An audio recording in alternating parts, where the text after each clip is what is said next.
un peu ça. Hein. Je veux réagir. Salut Tommy. Ouais, je voulais réagir, te parler d'un truc qui a rien à voir, enfin, qui a à voir avec l'islam, parce que là, je viens de rentrer d'une émission de radio. Ouais. Où on a interviewé donc sur la chaîne avec laquelle je travaille, qui s'appelle Parlons Laïcité. Ouais. On a interviewé Samuel Mayol, qui était anciennement directeur d'une université. Bon, Ouais. il s'est passé plein de problèmes. C'est très documenté. Là, je vais faire la recherche pour en parler sur mes lives laïcité. D'ailleurs que je fais le matin maintenant. Ah d'accord. Je fais ça de à peu près de 9h à midi où je parle un peu de droit et de comprendre comment ça fonctionne. Et pourquoi je t'en parle? Parce que là, je vois Jeune Musulmane. Il s'est passé un truc avec Tommy, franchement, je me dis, mais c'est dingue que les gens ne s'en aperçoivent pas. Ouais. À l'université, je peux me permettre d'en parler rapidement? C'est rapide. Hein. Carrément, vas-y. Hein, ok, je te remercie, Tommy. Bonsoir à tous d'ailleurs. Bonsoir à tous. Alors, c'est quelque chose d'assez ouf. Le mec, il arrive directeur. Il est directeur, mais il a un chef de l'université. Enfin, c'est des rangs un peu complexes et particuliers. Et qu'est-ce qui se passe? Il s'aperçoit qu'il y a des cours de fiscalité. Ouais. Alors des cours de fiscalité. Alors c'est plusieurs thèmes. Déjà cours de fiscalité et à l'université Paris-Saclay, là où il était. Non, c'était Saint-Denis ou je sais plus quoi là. Il y avait une salle de prière pour des personnes avec une salle de 50 mètres carrés prêtée par l'université pour un syndicat étudiant. Et il y avait 40 tapis de prière islamique. Ouais, Le mec, il devient le directeur. 2 jours après, il se rend compte de ça. Il fait fermer le truc. Ensuite, il se rend compte que, c'est bizarre, mais on paye des vacataires. Bon, c'est très particulier, mais on paye des professeurs vacataires sur la fiscalité. Or, ça n'existe pas. C'est un métier qui n'existe, enfin, c'est une classe qui n'existe pas, ou qui existe que pour le management très précis, qui n'est pas du tout dans son université. C'est-à-dire que là, il a 6 professeurs vacataires qui, à eux, correspondent à peu près à plusieurs centaines d'heures, ce qui fait 1200 heures. Je préchote. Ce sont des imams qui viennent faire la prière. Attends, préchote pas, parce que c'est pas que ça, mais tu es pas loin. Le mec, l'université depuis des années, payait 6 professeurs vacataires qui ne venaient jamais en cours. L'emploi était fictif. Les étudiants ne connaissaient pas ce truc.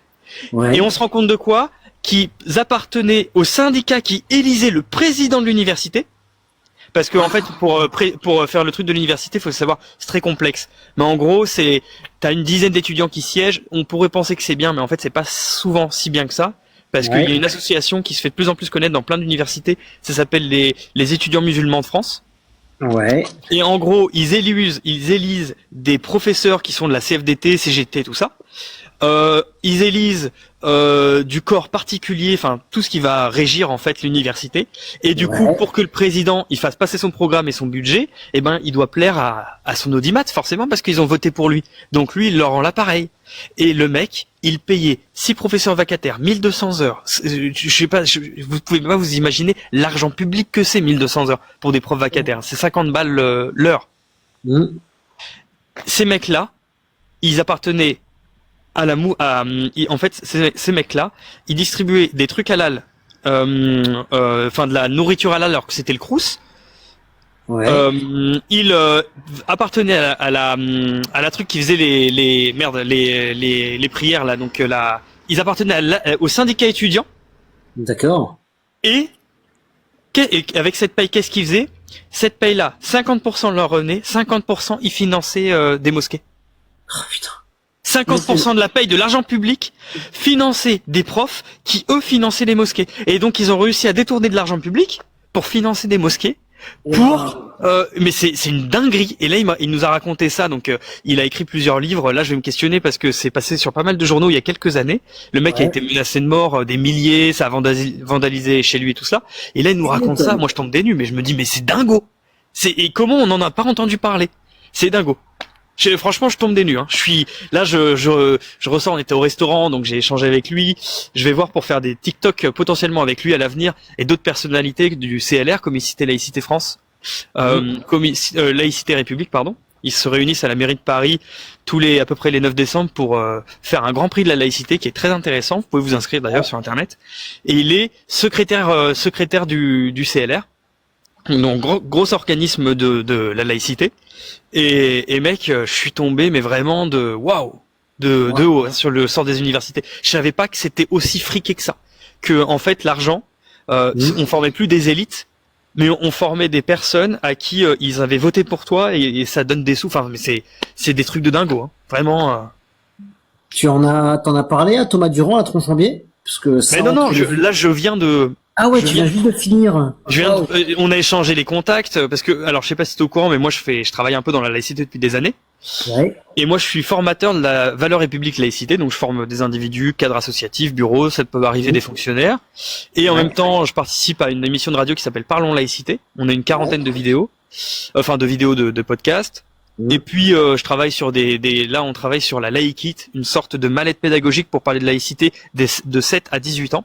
Avec différents niveaux, des petits jeux, parce que parler de laïcité avec les jeunes, il y en a pas beaucoup. Donc l'idée c'est de réussir à leur parler de ça, de parler de droit, voilà, plein de choses comme ça. Et donc là, je viens de remplir mon portefeuille entre guillemets de nouveaux noms avec qui on va essayer de taffer de ouf. Et je pense qu'il y a, je suis content, c'est en bonne position là. Tu vois. Entre les universités qui font du bullshit pseudo-scientifique, les universités qui subventionnent des trucs religieux, les universités, et là les universités qui subventionnent des trucs aussi religieux avec des faux emplois et compagnie. Mais non, mais c'est ouf, hein. Mais c'est dingo. Et tu te dis, mais c'est quoi les universités françaises? Eh ben c'est pas étonnant. Paris-Saclay sur l'échelle de Shanghai, c'est-à-dire sur les meilleures universités du monde. Paris-Saclay, qu'est-ce que c'est? En fait, Paris-Saclay est 50e. Mais en fait, il faut savoir une chose. En France, toutes les universités sont bidons, les universités françaises. Et du coup, l'État a réuni Paris-Saclay, qui est en fait un amalgame de plein d'universités avec plein de chercheurs différents, pour essayer de faire monter les stades de la France. On n'arrive que 50e. Alors c'est énorme, sur toutes les universités du monde, c'est énorme. Mais sauf qu'en fait, on est faux. La France n'a que Paris-Saclay en 50e. Les autres universités, je t'en parle même pas, ils sont même pas dans le top 100. Tu t'en rends compte? Enfin, c'est... Quand tu regardes le 18e siècle, 17e, 18e siècle, les universités, donc anglaises et françaises, on était au top, quoi, les gars. On avait l'équivalent de nos universités actuelles, c'était épique, quoi. Non, mais... Tu m'étonnes, mais franchement, et du coup on est tous tombés. Enfin, je suis tombé de ma chaise. Enfin, ce week-end, normalement elle est mise ce week-end. Si tu veux, je t'enverrai le lien. Ouais. Mais à écouter, mais c'est un régal parce que l'intervenant est super. Vraiment, Samuel Mayol, il fait un boulot de ouf et il s'est pas laissé faire il s'est fait traiter d'islamophobe, il a été attaqué en justice, il a gagné tous ces trucs là, il a encore 6 plaintes au cul, mais il arrête pas de les gagner parce qu'il sait qu'il est dans son bon droit. Ouais, je te jure, là il s'est fait insulter par un imam salafiste. Du coup, l'imam lui doit 1200 balles. Allez, tiens. Très bien, mais ouais, c'est très bien, c'est ce qu'il faut faire. Ça finance. Allez, je te touche à ton portefeuille. Et du coup, ce cas des universités et tout, mais franchement, ouais, comme, je m'arrête de le dire, mais je veux dire, waouh, il y a de quoi tomber sur le cul en France. Et comment ça se fait que les gens s'en rendent pas compte, quoi? Parce que c'est pas médiatisé. Exactement. Facilement parle. Ouais, non, mais totalement, voilà. Je voulais te partager ça parce que j'ai vu ton live et je me suis dit, vas-y, ça fait longtemps que j'ai pas vu Tommy, qu'on n'a pas parlé ensemble. Et vu que ça parle d'islam, je me suis dit, allez, je lui donne une petite info. Je vais taper le nom du mec, comme ça tu pourras regarder par chez toi. Et même sur tes lives avec des infos, c'est Samuel Mayol. Samuel Mayol, ok, d'accord. Voilà, tu regarderas qui c'est et tu regarderas le truc dingo que c'est, mais vraiment, c'est, waouh. On tombe de sa chaise comme dit 12 France, quoi. Voilà. Et tu dis que là, c'est là que tu vois que les services fiscaux, les services de redressement et surtout aussi les services juridiques, ils sont tellement à la ramasse, ils sont tellement en sous-effectif pour tout ça. Mais c'est surtout que ils sont en sous-effectif, mais c'est surtout que les universités, il faut pas oublier comment c'est fait. Hein. Les universités, dans tout ce qui va être, comment on appelle ça, les élus aux universités, parce que depuis 68, en gros, c'est démocratique les universités. Ce qu'on pourrait dire que c'est pas dégueu, mais en fait, en vrai, en l'écoutant, j'ai envie de te dire, en vrai, ça se voit que c'est un peu dégueu les universités, parce que en soi, maintenant, t'as plus de gestionnaires qui font de la gestion. Ça va être un professeur d'économie, mais il est pas gestionnaire, il est professeur d'économie qui fait de la gestion. Par exemple, les universités en France, elles sont toutes surendettées. Et quand je te dis surendettées, lui, à savoir, il sait de quoi il parle, hein. Il taffe dedans, il a été directeur d'université, là, il taffe encore pour plein d'universités, enfin, c'est, il taffe au rectorat, enfin bref, tu regarderas qui c'est. Et le mec, il nous dit, les universités sont toutes endettées. Donc comment font les universités pour être payées? Bah c'est très simple, en apprentissage. C'est-à-dire, ils vont avoir tant de place pour des entreprises pour faire bosser les gens. Mais qu'est-ce que ça veut dire? Ça veut dire qu'en fait, les gens qui les élisent sont des travailleurs pour potentiellement des apprentissages avec qui ils vont avoir du fric. Et ce fric finalement, bah il est pas neutre ce fric. Ce fric il appartient à des bailleurs, c'est-à-dire des entreprises qui vont favoriser leur cursus de l'emploi. Et du coup à l'université on ne forme plus des élites, on forme des très très bons travailleurs. Et quand tu te rends compte de plein de trucs comme ça, eh ben j'avoue que ça donne un coup au moral parce que tu dis putain le complotisme est pas loin. Non, je rigole. Mais j'ai envie de sortir mon Léo Dagan tout cramé à partir de zéro. C'est ce que je fais. Je te jure. Ah. Et en plus j'ai envie de dire mais arrêtez vos croyances à la con et ces trucs-là. On a déjà du mal avec les croyances de base, islam, judaïsme et chrétienté. Je te jure. Quoi, merde.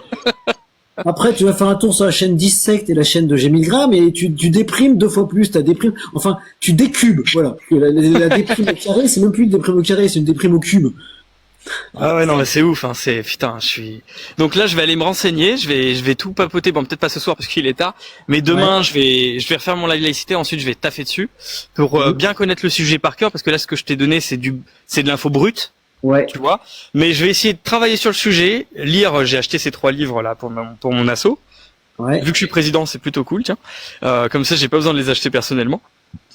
Et du coup, l'idée, ça va être de pouvoir dans peu de temps faire un débat, enfin une discussion citoyenne autour de ces plusieurs ouvrages, notamment de ça. Et quand j'y connaîtrai mieux, je ferai un live dessus pour essayer d'en parler du sort des universités, de qu'est-ce que c'est, ou du moins du cas Samuel Mayol, qu'est-ce qui s'est passé et pourquoi on n'en parle pas. Voilà. D'accord. Bah écoutez, j'ai beaucoup monopolisé la parole. Hein. C'est pas grave, de toute façon, on va relancer le live parce que je me suis pris des restrictions. Ah. Comportement, discours haineux, etc. Blablabla, motif, discours et comportement haineux. On est en train de